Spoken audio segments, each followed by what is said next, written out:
জানো তো, জীবনে ধৈর্য, সহ্য এবং সর্বোপরি যদি ঈশ্বরের আশীর্বাদ থাকে এবং তুমি সত্যি সততার সঙ্গে জীবনে যদি এগিয়ে যেতে পারো, তাহলে হয়তো প্রথম প্রথম অনেক দুঃখ কষ্ট, অনেক ঝড় ঝঞ্ঝা জীবনে আসে, তবে একটা সময়ের পর সব কিছু ঠিক হয়ে যায় এবং ঈশ্বরের আশীর্বাদে একে একে আমাদের দেখা সমস্ত স্বপ্নও পূরণ হয়।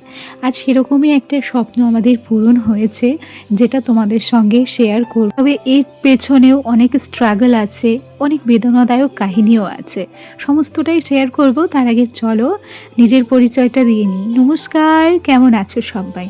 আমি রিমি। আজকে আমার আরও একটি নতুন ব্লগে তোমাদের সবাইকে অনেক অনেক স্বাগত জানাই। তো দেখো না, তোমাদের সঙ্গে গল্প করতে করতে আমি কিন্তু একেবারে ফ্রেশ হয়ে ঘরে চলে এসেছি এবং সকালের যে স্কিন কেয়ারটা কিংবা সকালবেলা নিজের প্রতি যতটুকু যা যত্ন নিতে হয় ততটুকুই নিচ্ছি। আর এর বেশি রইল হচ্ছে সংসারের কাজকর্ম। সমান হাতে দুটোকেই ব্যালেন্স করতে হবে, একটার পর এক সংসারের সমস্ত কাজকর্ম এখন সামলাবো। সোনাকে পাঠিয়ে দিয়েছি স্কুলে। সকালবেলা উঠেই কিন্তু ছেলের জন্য টিফিন রেডি করেছি। গতকালকে রাত্রে একটু আলু সেদ্ধ করেছিলাম, সেই সাথে করেছিলাম গাজর সেদ্ধ। ঘরে ছিল ওটস এবং একটু আটা দিয়ে সোনাকে একটু চিলা মতো করে দিয়েছি। আসলে কি, আমার ছেলেরা তো সকালবেলা দুধ বিস্কুট খেয়ে স্কুলে যায়, তাই টিফিনটা যদি একটু ভারী দিতে পারি তাহলে আমি নিশ্চিন্তে বাড়িতে বসে সমস্ত কাজ করতে পারি। অন্তত মনের মধ্যে সেই প্রশ্নবোধক চিহ্নটা থাকে না যে আজকে ওর খাওয়া দাওয়াটা ঠিক হলো না। আচ্ছা, এখানে বসিয়েছি একটু মাংস। আগের দিনের কিছুটা পরিমাণ মাংস ছিল, সেই মাংসটাই বসিয়েছি। আমার বর গেছে হচ্ছে অফিসে, আর স্কুল থেকে আসার পর ওর দুষ্টুমিটা দেখো। আসলে সর্ষের কাঁটা আনা হয়েছে, তো সেই সর্ষের কাঁটাগুলো আমাদের উঠোনে মেলে দেওয়া হয়েছে, আর তার মধ্যে দিয়েই আমার ছেলে কিন্তু খেলা করছে। ওদিকে সোনাকে কিন্তু আমি রেডি করিয়ে দিয়েছি। তারপরে এখানে বেশ কিছু জামা কাপড় নিয়ে সোজা চলে এসেছি কলের পরে। এখন হচ্ছে দুপুরবেলা। আসলে কি, শীতটা তো প্রায় চলেই গেছে, এখন কিন্তু রোদের ভারী তেজ। এখন যদি মোটামুটি 12টার দিকেও জামা কাপড় কাচি আর জামা কাপড়গুলো যদি আমাদের ওই মাঠের দিকে মেলে দিয়ে আসি, তাহলে প্রত্যেকটা জামা কাপড় শুকিয়ে যায়। এখন আর জামা কাপড় শুকানো নিয়ে আলাদা করে কোনো টেনশন করতে হয় না। আমার ছেলের প্যান্ট, সোয়েটার, আমার নিজস্ব নাইটি সব কিছুই আজকে ধুয়ে দিয়েছি। আসলে একটু একটু করে যদি না ধুই, যখন সমস্ত চাপ একার উপর পড়ে তখন কিন্তু আমার ভারী কষ্ট হয়। শুধু আমি বলে নয়, আমি যে একা সংসারের কাজ করি তা কিন্তু নয়, প্রত্যেকটা গৃহিণীকে তার সংসারের সমস্ত কাজ সামলাতে হয়। সেম আমার যে কাজকর্ম, প্রত্যেকটি সংসারের কিন্তু একই কাজকর্ম। সুতরাং আমি মনে করি যে সংসারের পেছনে প্রত্যেকটি গৃহবধূই কিন্তু সমান পরিশ্রম ব্যয় করে। সুতরাং তার মধ্যে থেকেও নিজেদেরও একটু খেয়াল রাখতে হয়, নিজেদের একটু যত্ন নিতে হয়, নিজেকেও একটু সময় দিতে হয়। তাই সংসারের কাজগুলো আমরা যদি একের পর এক বুদ্ধি খাটিয়ে করতে পারি, তাহলে সারাদিনের ক্লান্তি শেষে নিজেরাও তো একটু বিশ্রাম নিতে পারি, বলো? জাগে চলো, গল্প করতে করতে জামা কাপড়গুলো আমার কিন্তু ধোয়া হয়ে গেছে। এখানে আমার দুটো নাইটি, কুর্তি এবং কিছু জামা প্যান্ট আমার সোনার, সেগুলো মেলে দেব। আর এরপরে আমি সোজা চলে যাব কিন্তু মাঠে। আর বলতে বলতে মাঠে চলেও এসেছি। এই যে তার কাঁটাটা দেখছো, এই তার কাটায় এখন একদম বিকেল 5টা পর্যন্ত রোদ থাকবে, 4:30 5টা পর্যন্ত। ততক্ষণে সমস্ত জামা কাপড় শুকিয়ে যাবে। তাই দেরি না করে ঝটপট এখানে চলে এলাম। কি সুন্দর পরিবেশ দেখো, গ্রামের পরিবেশ সত্যিই দেখার মতো এবং সত্যিই মনোমুগ্ধকর, তাই না? কি সুন্দর সুপারি বাগান দেখেছো? ওদিকে সুপারি বাগান, অপোজিটে রয়েছে আমাদের কলা বাগান, আর সেই সাথে সুন্দর একটা পরিবেশ। বেশ ভালোই লাগে গ্রামের পরিবেশগুলো। আর এই তো দেখো না, গল্প করতে করতে আমার কিন্তু মাংসও হয়ে গেছে। যাই হোক, ছেলের পড়া হয়ে গেলে তারপর ওকে খাইয়ে দেব। আর সেই ফাঁকে না, আমিও স্নান করে নিয়েছি। দেখলাম জামা কাপড় যখন ধোয়া হয়েই গেছে, তখন আর গাফিলতি করে লাভ নেই, একচোটে স্নান করে নিই। স্নান হয়ে গেলে তারপর ঘরের পুজোটা দিয়ে নেব।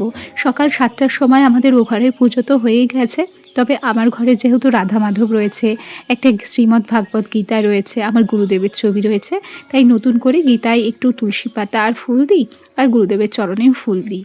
ওই কাজটুকু আমি কিন্তু প্রত্যেক দিনই করি, সেটা হয়তো তোমাদের সঙ্গে আর শেয়ার করা হয় না। সোনার পড়া হয়ে গেছে, আর এখন আমার সোনার যে বই কিংবা খাতাগুলো রয়েছে সেগুলো এই র্যাকে গুছিয়ে রাখছি। আমি এখন থেকে ছেলের বইগুলো না এই র্যাকেই গুছিয়ে রাখবো ভেবেছি। তাতে করে খুব সহজেই বইগুলো খুঁজেও পাবো আর বইগুলো গোছানোও থাকবে। আর তার উপরে কি বলতো, এখান থেকে বইগুলো নিয়ে পড়াতেও কিন্তু সুবিধে হবে। আগের দিন গিয়েছিলাম নাজিরপুরে, এই রাবারগুলো আমার ভীষণ পছন্দ হয়েছিল, তাই আমার ছেলের জন্য কিনেছি। আসলে ছেলের জন্য যেটাই ভালো লাগে সেটাই কিনি। জানো তো, ও আমাদের কাছে একটা আবদার করেছে। হ্যাঁ, চাইলেই আমরা আজকেই দিতে পারি, কিন্তু না, এখন ওর আবদারের জিনিসটা ওকে আমরা দেব না, কিছুদিন বাদে দেব। কেন কি বলতো, এরকম করতে করতে না ওর একটা বাজে অভ্যেসে দাঁড়িয়ে যাবে।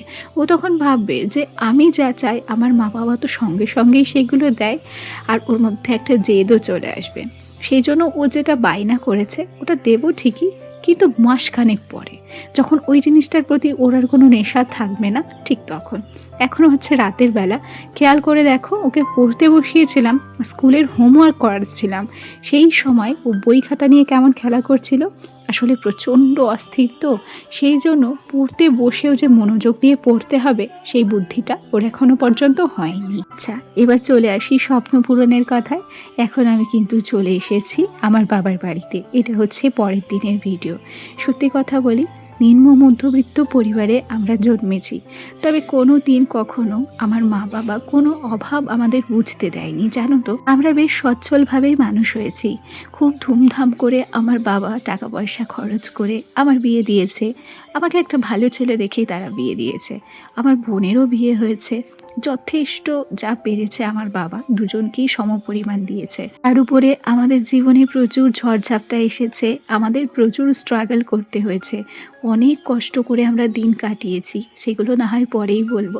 তবে অনেক কষ্টের পর আজকে একটা সুখের দিন এসেছে। জানো, আমাদের একটা মাথা গোজার ঠাঁই ছিল না, ছোট্ট একটা টিনের ঘর ছিল, একটাই রুম ছিল, যেখানে আমাদের থাকতে কষ্ট হতো। আমরা ছোটোবেলা থেকে মামা বাড়িতে থেকেছি, তবে আজ ঈশ্বরের আশীর্বাদে একটা ঘর আমাদের হচ্ছে। এখানে আমার বাবার ভিটে, এটা আমার বাবার ভিটে, এটাও আমি জোর করে বলতে পারছি, কারণ এখন থেকে আমরা হয়তো এখানে থাকতে পারবো। আমার বিয়েও হয়েছিল মামার বাড়িতে বসে। জানো, কখনো বাবার বাড়ির জিনিসটা আমরা বুঝতে পারিনি, বাবার জায়গা, বাবার ভিটেটা বুঝতে পারিনি। আজ সেই দিনটা এসেছে। ছোট্ট যে টিনের ঘরটা সেটাকে ভাঙা হয়েছে এবং এখানে নতুন ঘর করা হবে, তার জন্যই মাপঝোপ চলছে। যদিও বা খুব ছোট্ট জায়গা, তবুও যতটুকু যা পেয়েছে আমার বাবা এবং যতটুকু যা পারছে তার সামর্থ্য মতনই কিন্তু সে এখানে একটা মাথা গোজার ঠাঁই তুলবেন। জানো তো, আজ অনেক দিন পর আমাদের একটু একটু করে হলেও স্বপ্ন পূরণ হচ্ছে। আমাদের একটা ছোট্ট পাকা ঘর হবে, একটা ছোট্ট সংসার হবে, তাদের নিজেদের মাথার উপরে ছাদ উঠবে। এর থেকে বড় আশীর্বাদ কি আর কোনো কিছু হয় বলো তো? কথায় বলে না যে ঘরামির ঘর হয় না, আমাদের ক্ষেত্রেও কিন্তু ঠিক সেইটা হয়েছিল।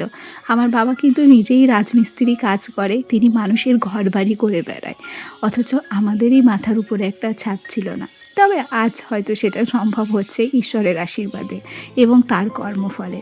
আর এদিকে চলে এলাম হচ্ছে আমার কাকার বাড়িতে। আমার কাকারও কিন্তু ঘর হয়ে গেছে, আজকে কাকাদের গৃহপ্রবেশ, তাই এখানে এসে দেখছি গৃহপ্রবেশের পুজো হচ্ছে। মানে একসাথে আজকে দুটো খুশির খবর দিলাম। তারাও মাথার উপরে ছাদ দিয়েছে, তারাও একটা নতুন ঘরে প্রবেশ করতে যাচ্ছে, সেখানেও সবার আশীর্বাদ অবশ্যই দরকার। আর সেই সাথে একটু একটু করে আমাদেরও স্বপ্ন পূরণ হচ্ছে, সেক্ষেত্রেও তোমরা সবাই আশীর্বাদ করো যাতে ভালোই ভালোই সব কিছু হয়ে যায়। আর দেখো, এটা হচ্ছে আমার কাকার মেয়ে, এর নাম হচ্ছে রিয়া। এর কাছে আমার ছেলে খুব বেশি থাকে বাবার বাড়িতে এলে, ও সমস্ত কিছু জোগাড় যন্ত্র করে দিচ্ছে। আর ওখানে কিন্তু ঠাকুরের ছবি টবি সবই বসানো হয়ে গেছে, ব্রাহ্মণও চলে এসেছে, পুজো হবে। আচ্ছা, ভিডিওর এ পর্যায়ে এসে একটা কথা বলি, যে সমস্ত বন্ধুরা প্রথম থেকেই আমার সাথে আছো, পাশে আছো, তোমাদেরকে অসংখ্য ধন্যবাদ জানাচ্ছি। আর যে সমস্ত নতুন বন্ধুরা আজকে ভিডিওটি প্রথম দেখছো, যদি কোনো কারণে আমার এই ছোট্ট ভিডিওটি তোমাদের ভালো লেগে যায় তাহলে অবশ্যই করে একটা লাইক করো, কমেন্ট করো। আর হ্যাঁ, তোমরা চাইলে আমার এই ছোট্ট পরিবারের একজন মিষ্টি সদস্য হয়ে আমার পাশে থেকে যেও। আচ্ছা, দুদিনকার ব্লগ মিলে একটা ব্লগ তোমাদের সঙ্গে শেয়ার করলাম। তাহলে আজকের ভিডিওটি এখানেই শেষ করছি, আগামী দিন আবার দেখা হবে। সবাই ভালো থেকো, টাটা।